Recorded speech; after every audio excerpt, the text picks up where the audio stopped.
긍휼이라는 말은 참 아무리 들어도 질리지 않는 말입니다.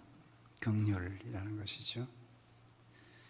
긍휼이라는 이 말은 하나님이 하나님의 마음을 우리에게 보여주실 때 우리가 깨닫게 되는 것이죠. 세상에도 긍휼이라는 말이 존재합니다.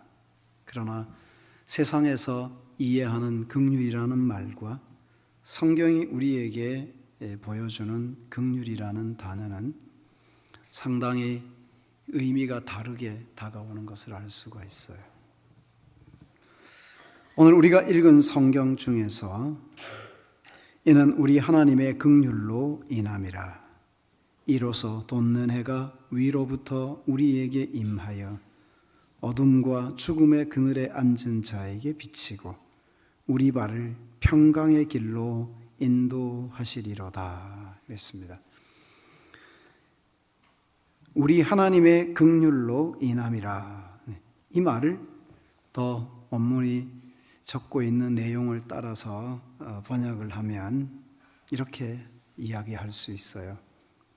우리 하나님의 심장으로 베푼 자비, 이런 거죠. 하나님의 마음에서 나오는 자비하심, 그죠? 하나님의 심장이라고 표현할 수 있죠. 하나님의 심장을 열어서 우리에게 보여준 것이 긍휼이라 하는 것입니다. 긍휼이라는 이 단어가 우리에게 보여졌을 때 하나님이 오래전부터 품고 계셨던 하나님의 마음을 있는 그대로 열어서 다 보여주셨다. 이게 긍휼입니다. 이 긍휼이 어디에서 시작되었는가 하니까 오래전에 하나님이 죄인된 자기 백성들을 구원하시겠다고 계획하시면서부터 하나님의 마음에 품고 있었던 그 하나님의 중심에 있는 계획, 그 뜻을 하나님이 때가 될 때 하나님의 마음을 열어서 하나님이 이 베푸신 은혜를 받아야 될 자들에게 그 마음을 보여주는 것이었어요. 이게 긍휼이라는 것이죠. 하나님의 심장에서부터 나오는 하나님의 마음입니다. 하나님의 심장에서 우리에게 전해주는 하나님의 중심의 뜻을 우리에게 보여주는 것, 긍휼이라는 것입니다. 하나님이 그 마음을 전부 쏟아 놓은 것이 어디일까요? 하나님이 죄인을 구원하고 세상을 향한 하나님의 마음을 전부 쏟아 놓은 것이 어디일까요?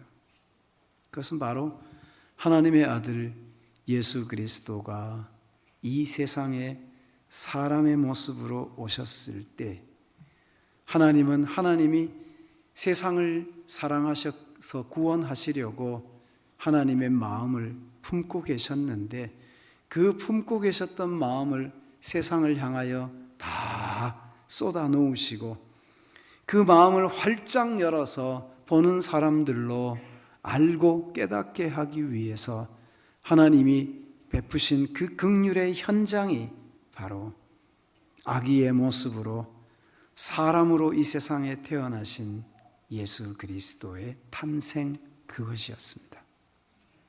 그리스도께서 탄생하시는 그곳에 이렇게 긍휼이 임했다 하는 거죠. 이로써 돋는 해가 위로부터 우리에게 임하였다.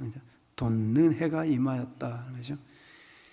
이 돋는 해라는 이 말이 성경에 이런 단어를 쓰고 있어요. 따라해 보십시오. 아나톨레. 다시 아나톨레. 아나톨레라는 말이 여기에 돋는 해라는 말로 표현되고 있어요. 무슨 뜻인가 하면 캄캄한 어둠이 임해 있던 저녁, 새벽이 오기 전에 가장 어두운 밤이 됩니다. 그러다가 갑자기 아침에 동터오는 그 빛을 받으면 어둠은 물러갑니다. 그런데 그 빛은 소리 없이 다가옵니다. 힘이 없는 것 같지만 대단한 힘으로 다가옵니다. 아주 능력이 있습니다. 모든 어둠을 몰아낼 수 있는 능력이 있는 힘이 있는 것으로 다가옵니다. 이것이 빛입니다. 아침에 동터오는 그 빛의 위력은 대단하죠.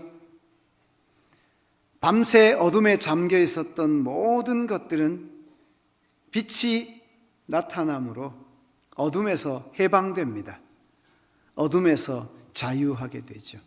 이 돋는 해, 이것을 성경에서 아나톨레라고 기록했어요. 이 아나톨레라는 것은 태양이 빛을 비추는 것을 묘사하는 거죠. 그런데 실상은 눈에 보이는 이 가시적인 빛을 통해서 보이지 아니하시는 우리 주님 예수 그리스도를 통해서 어두운 세상을 비추는 그 광명한 성령의 빛을 아나톨레라는 단어로 묘사한 것이다, 이런 것이죠. 이 아나톨레는 기본적으로 보면 돋는 해, 아침에 떠오르는 그 태양이 빛을 비추는 그 광경을 떠올릴 수 있는 것이지만, 그것을 가지고 보이지 아니하시는 하나님, 그리고 어둠 가운데 어둠의 지배를 받고 있는 심령들, 어둠이 장악하고 있는 모든 영역과 모든 공간에 빛이신 그리스도가 그 가운데로 들어갈 때, 어둠의 포로가 되어 있던 자들은 어둠에서 자유함을 얻게 되고, 어둠에 지배당하고 있던 자들은 어둠에서 해방되고 그 어둠을 물리치고 자유함을 얻게 되는 예수 그리스도를 통해서 주어지는 하나님의 이 구원의 은총을 긍휼이라는 단어로 설명했다는 것이죠. 하나님의 긍휼 말입니다. 놀라운 은혜죠. 하나님이 우리를 구원하시려고 하나님의 온 마음을 쏟아 부으신 현장, 바로 거기입니다. 위로부터 임하신 긍휼이라는 거죠. 이 아나톨레라는 말은 참 재미있습니다.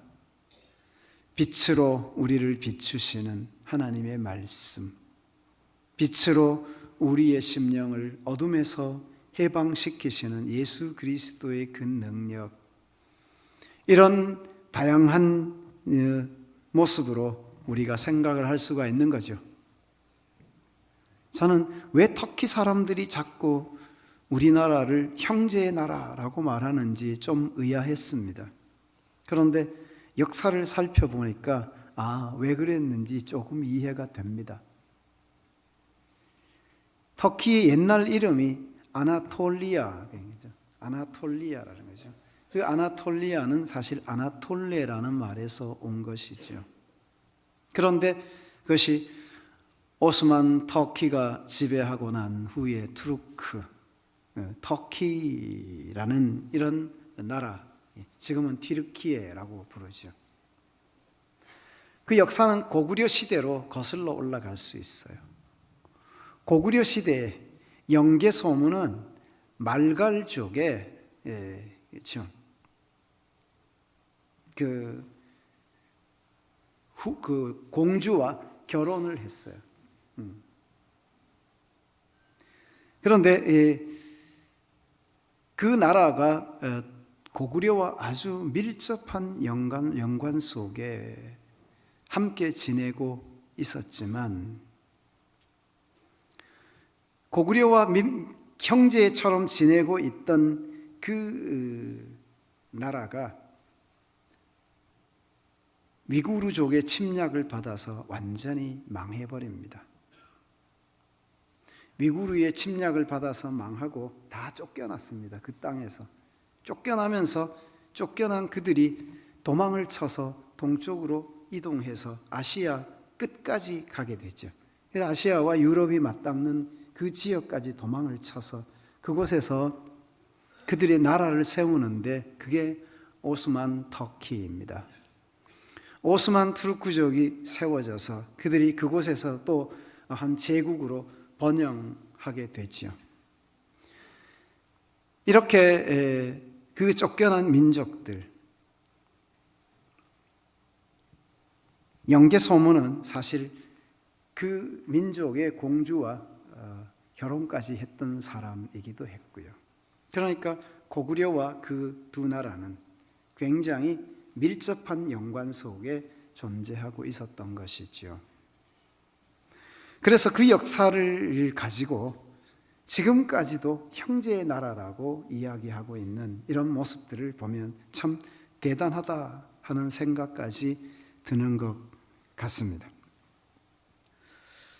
아나톨레라는 이 말은 참 했습니다. 동쪽에서 빛이 비치는 곳, 동쪽에서 해가 떠서 빛이 비치고 그 빛을 받아서 어둠 가운데서 자유함을 얻고 해방되는 이런 일들, 이것이 아나톨레로 세상에 오신 예수 그리스도를 통해서 이루어지는 것이라는 생각을 할 때 참 하나님의 은혜에 대해서 또 생각하지 않을 수가 없었던 것이죠.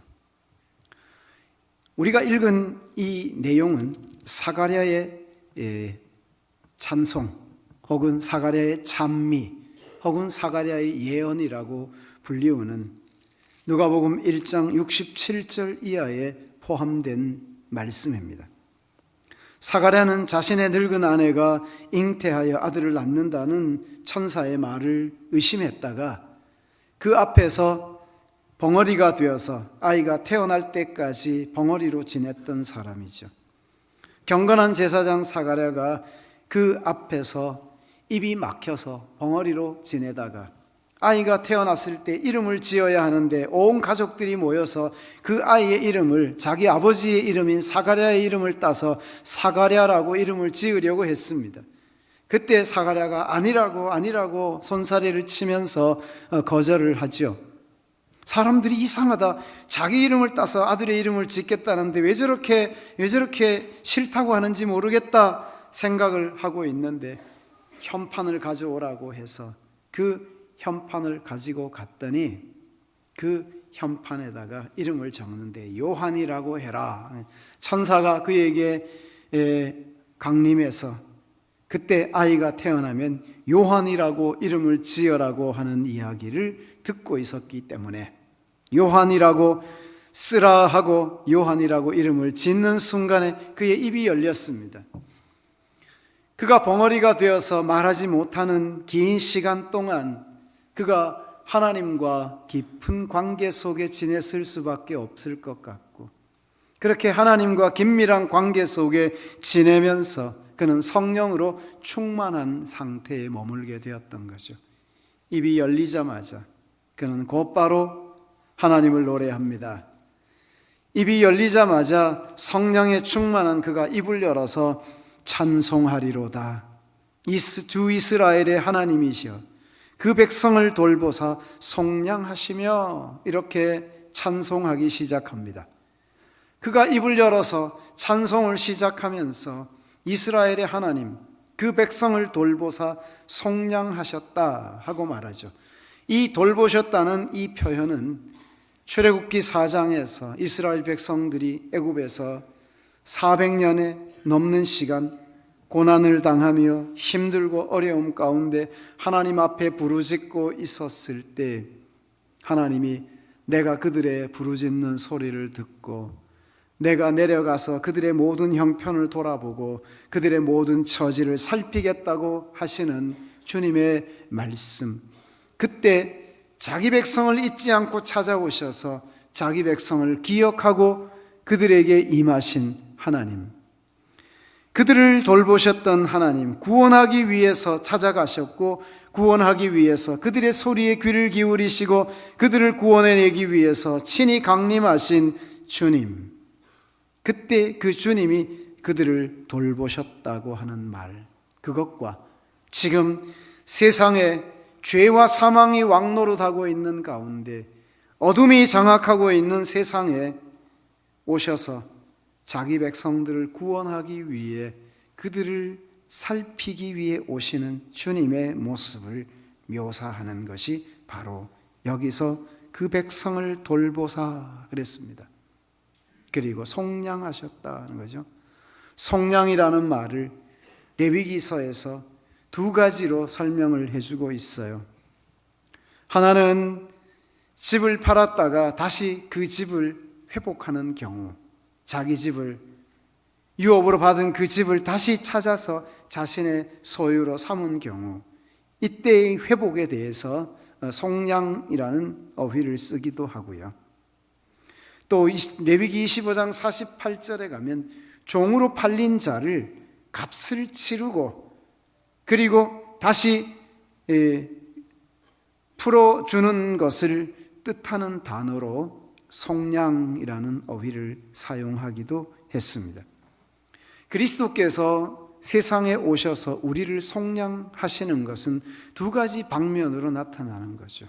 하나는 우리를 죄와 사망의 법에서 해방시켜서 자유케 하시는 것이고, 또 하나는 우리가 살아가는 삶의 현장 속에서 묶여있는 그 삶의 자리, 처참한 모든 환경과 절박한 자리에서 우리를 자유케 하고 우리를 회복시켜 주시는 것, 이 두 가지를 다 생각할 수 있는 것이죠. 사가랴는 하나님을 노래하면서 우리를 위하여 구원의 뿔을 그 종 다윗의 집에서 일으키셨다고 말합니다. 여기서 말하는 그 뿔은 능력과 그리고 힘을 상징하는 건데요, 이 능력과 힘이 어디에서 나타나는가 하니까 전쟁에서 능히 이기는 그 힘 말입니다. 전쟁에서 넉넉히 이기고 승리하는 그 힘을 상징하는 거죠.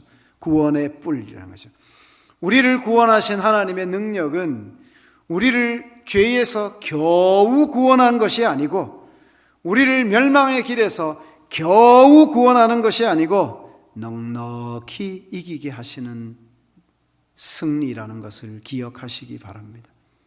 우리를 죄와 사망의 법에서 자유케 하시고 우리를 해방시켜 주시되, 겨우 해방받게 하는 것이 아니라 넉넉히 이기게 하시는 하나님의 능력이라는 것을 보여주는 거죠.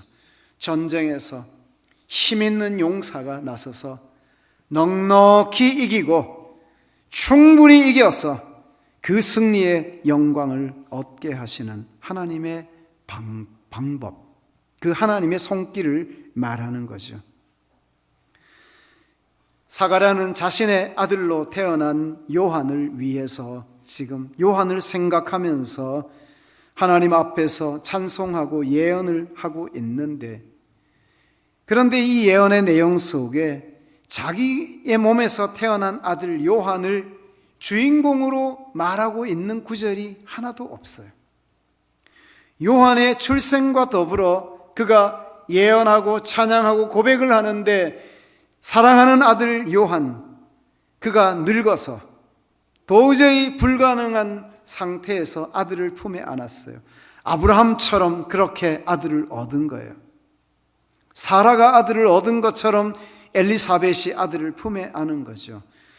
성령의 충만함을 입은 이 사가랴가 하나님 앞에서 하나님을 찬송하고 노래하는데, 이 순간에 그의 입에서 나오는 노래, 그의 입에서 나오는 찬송의 가사 속에 아들을 인하여 기뻐하거나 아들을 높이는 구절이 하나도 없어요. 오히려 아들은 조연으로 등장하고 있어요.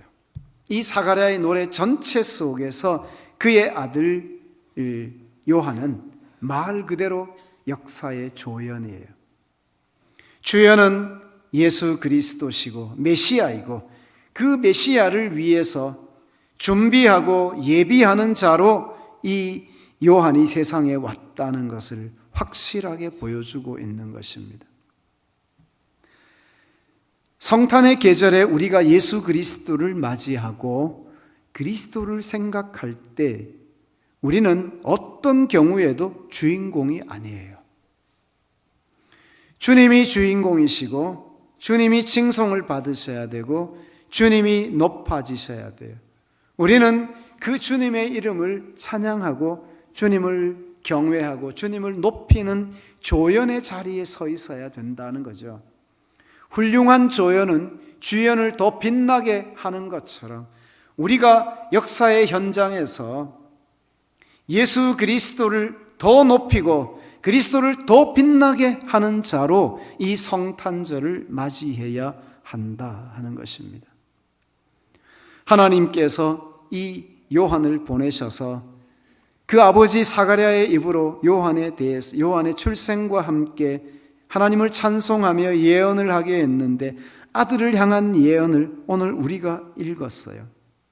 76절에 보면 이 아이여 네가 지극히 높으신 이의 선지자라 일컬음을 받고 주 앞에 앞서가서 그 길을 준비하여 그랬습니다.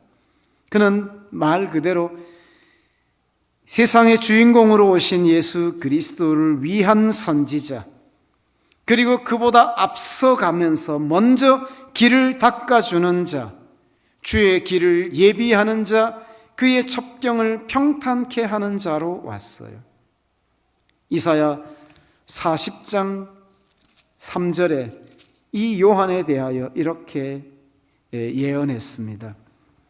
외치는 자의 소리여 이르되 너희는 광야에서 여호와의 길을 예비하라. 사막에서 우리 하나님의 대로를 평탄하게 하라. 골짜기마다 도두어지며 산마다 언덕마다 낮아지며 고르지 아니한 곳이 평탄하게 되며 험한 곳이 평지가 될 것이요 여호와의 영광이 나타나고 모든 육체가 그것을 함께 보리라. 이렇게 말했어요. 그런데 이사야가 이사야 40장 3절 이하에 예언한 그 주인공이 바로 사가랴의 아들 요한이었다는 것입니다. 그래서 요한이 예수님보다 먼저 6개월 먼저 태어나고 예수님보다 먼저 광야에 나가서 그 어둠 속에 있던 수많은 사람들에게 회개하라, 천국이 가까웠느니라 외치면서 선포한 자였죠.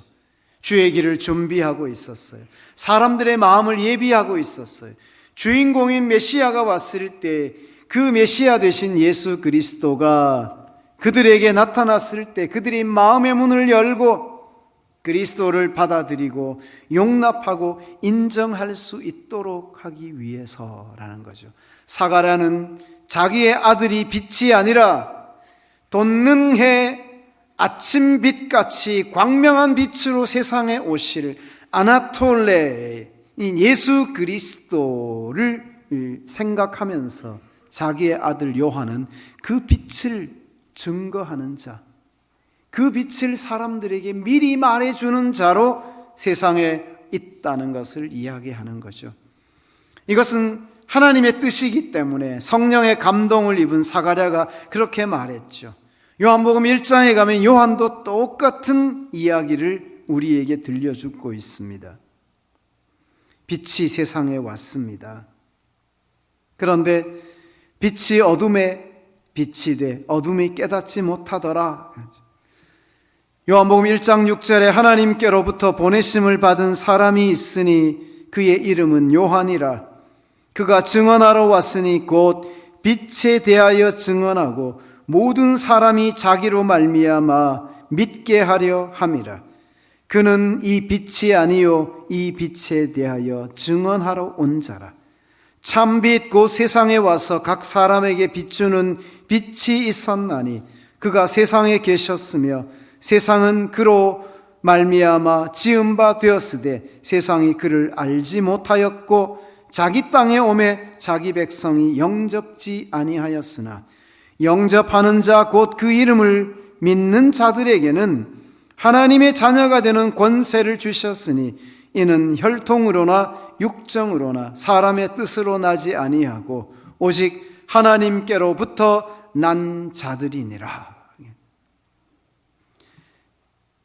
하나님께서 그 아들을 우리에게 보내셨고 아들을 통해서 우리를 구원하기를 원하셨습니다. 그리고 그 아들 그리스도가 빛으로 오셨어요.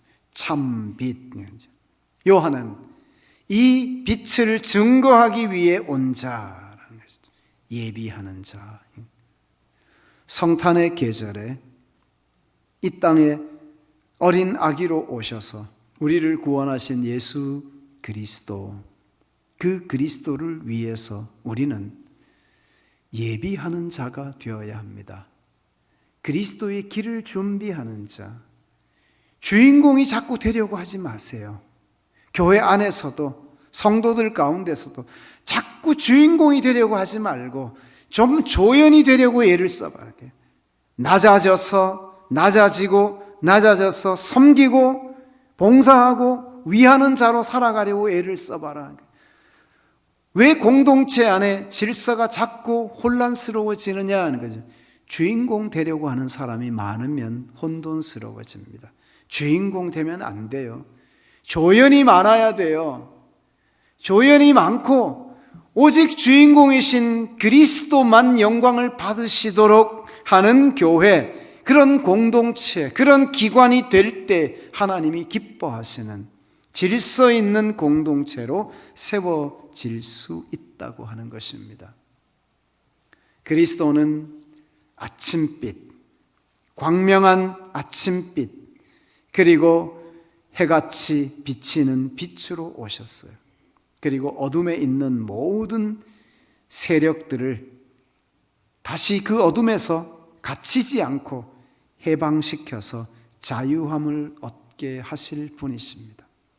그래서 우리의 심령도 빛이신 그리스도로 말미암아 자유함을 얻을 수 있고 참된 만족을 얻을 수 있다고 하는 사실을 생각해야 되는 것이지요.